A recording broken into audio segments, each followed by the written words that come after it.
ഇനി ഓരോ ജില്ലകൾക്കും സ്വന്തമായി മൃഗവും പുഷ്പവും വൃക്ഷവും പക്ഷിയുമാകുന്നു. ദേശീയ മൃഗം, സംസ്ഥാന മൃഗം എന്ന രീതിയിൽ ജില്ലകൾക്കും ഇത് നടപ്പാക്കാൻ ഒരുങ്ങുകയാണ് സംസ്ഥാന ജൈവവൈവിധ്യ ബോർഡ്. 2 വർഷം മുൻപ് കാസർഗോഡ് ജില്ലാ പഞ്ചായത്താണ് ആദ്യമായി ഈ പദ്ധതി നടപ്പിലാക്കിയത്. കേരളമടക്കം പല സംസ്ഥാനങ്ങളിലും സമാനമായ പ്രഖ്യാപനം നടത്താനൊരുങ്ങുകയാണ്. തെലങ്കാന, ആന്ധ്രാപ്രദേശ്, ഒഡീഷ എന്നീ സംസ്ഥാനങ്ങളിലാണ് ഇത് നടപ്പിലാക്കുന്നതെന്ന് സംസ്ഥാന ജൈവവൈവിധ്യ board member secretary doctor V Balakrishnan പറഞ്ഞു. വംശനാശ ഭീഷണി നേരിടുന്നതും പ്രാദേശികത കൂടുതലുള്ളതും സാംസ്കാരിക മൂല്യം കൂടുതലുള്ളതുമായ ഇനങ്ങളെയാണ് ജില്ലാടിസ്ഥാനത്തിൽ നിർണ്ണയിക്കുക. കേരളത്തിൽ ജില്ലാ പഞ്ചായത്തുകളാണ് മുൻകൈയെടുക്കുക.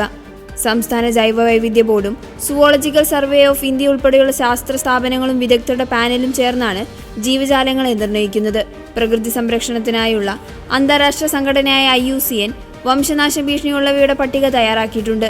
അതിലുൾപ്പെടുന്നവയ്ക്ക് മുൻഗണന നൽകും. എല്ലാ ജില്ലകൾക്കും 4 ഇനങ്ങളിലും പ്രഖ്യാപനം സാധ്യമാകണമെന്നില്ലെന്ന് ഡോക്ടർ വി ബാലകൃഷ്ണൻ പറഞ്ഞു.